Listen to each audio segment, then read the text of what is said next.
भाजपा अध्यक्ष जेपी नड्डा ने बयान जारी कर कांग्रेस पार्टी और राहुल गांधी पर जमकर निशाना साधा है।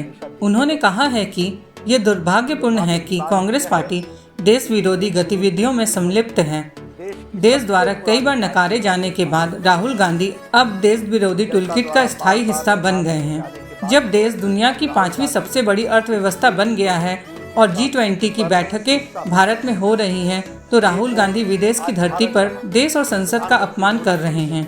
जेपी नड्डा ने राहुल गांधी से माफ़ी की मांग करते हुए कहा कि राहुल को माफ़ी मांगनी चाहिए। भारत के स्वतंत्रता के इतिहास में और बड़े बड़े संकट के समय भी किसी भी भारतीय नेताओं ने विदेशी ताकतों से भारत सरकार के खिलाफ कार्रवाई करने की मांग नहीं की थी। देश की पूर्ण बहुमत से चुनी हुई सरकार का अपमान कर रहे हैं और देश के 130 करोड़ जनता का अपमान कर रहे हैं। ये देशद्रोहियों के हाथों को मजबूत करना नहीं है तो और क्या है। राहुल गांधी जी, आपने विदेश की धरती पर कहा कि भारत में लोकतंत्र खत्म हो गया है और यूरोप और अमेरिका इसमें दखल देना चाहिए। इससे शर्मनाक बात क्या हो सकती है। किसी दूसरे देश से भारत के आंतरिक मामलों में दखल देने की मांग करना भारत की संप्रभुता पर हमला है। मैं राहुल गांधी से जानना चाहता हूं कि यूरोप और अमेरिका को भारत के आंतरिक मामलों में दखल देने के लिए उकसाने के पीछे उनकी मंशा क्या है।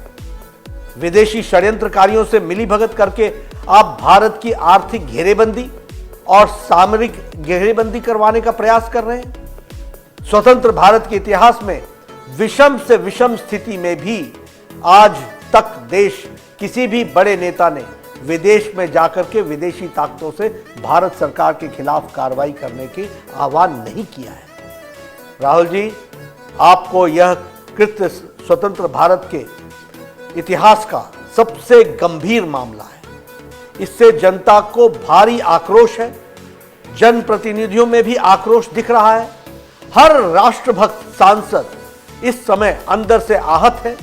राहुल गांधी, आपको देश के खिलाफ इस पाप के लिए देश की जनता से माफी मांगनी ही होगी। अब स्पष्ट हो गया है कि मणिशंकर अय्यर का प्रधानमंत्री नरेंद्र मोदी जी को हटाने के लिए पाकिस्तान से मदद की गुहार लगाना और सलमान खुर्शीद का मोदी जी को हटाने के लिए विदेशी मदद की मांग करना उनकी व्यक्तिगत सोच नहीं थी, बल्कि यह कांग्रेस की सोची समझी और उनके शीर्ष नेताओं की यह सोच रही है। यह बात उजागर होती है। जिस इंग्लैंड ने हमें और हमारे ऊपर वर्षों तक शासन किया, उसी के सरजमीं पर जाकर राहुल गांधी ये कहें स्वयं भारत में विदेशी ताकतों से दखल देने की मांग कर रहे हैं। ये देश का दुर्भाग्य नहीं है तो और क्या है। मुझे संदेह है कि राहुल गांधी भारत के लोकतंत्र की कितनी जानकारी रखते हैं, कितना समझते हैं। अच्छा होता स्वतंत्र भारत के लोकतांत्रिक इतिहास को यदि राहुल गांधी सही तरीके से पढ़ते और उन्हें पता चलता कि लोकतंत्र की हत्या किसने की है और लोकतंत्र की रक्षा किसने की है। राहुल गांधी जी, आप आपातकाल के इतिहास को पढ़िए।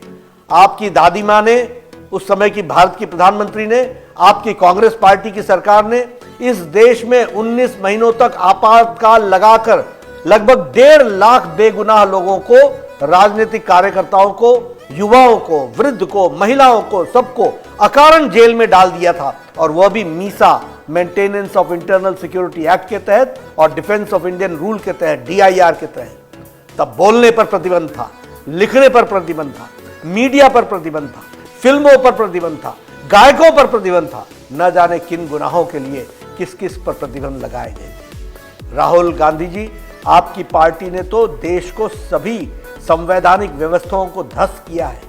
न्यायपालिका को भी कमजोर करने में कोई कसर नहीं छोड़ी थी। आपकी सरकारों ने लगभग 90 बार राष्ट्रपति शासन लगाकर चुनी हुई लोकतांत्रिक सरकारों को बेवजह बर्खास्त किया है। यह होती है लोकतंत्र की हत्या। राहुल जी, आपकी पार्टी के द्वारा जिस ढंग से आपातकाल को लगाकर देश के संविधान को समाप्त करने का प्रयास किया गया, उसका प्रतिकार इसी देश की जनता ने किया था। आपके शासन को उखाड़ फेंका था, किसी विदेशी ताकत ने नहीं। राहुल गांधी जी, आप विदेशी धरती पर भारत को बदनाम कर रहे हैं, जबकि आज दुनिया में भारत को सलाम कर रही है दुनिया। इटली के PM ने हमारे प्रधानमंत्री नरेंद्र मोदी जी को सबसे लवेबल पीएम कहा है। वर्ल्ड बैंक से लेकर आईएमएफ तक ने भारत के विकास गाथा की सराहना की है। जर्मनी के चांसलर ने भारत के विकास को अद्भुत बताया है।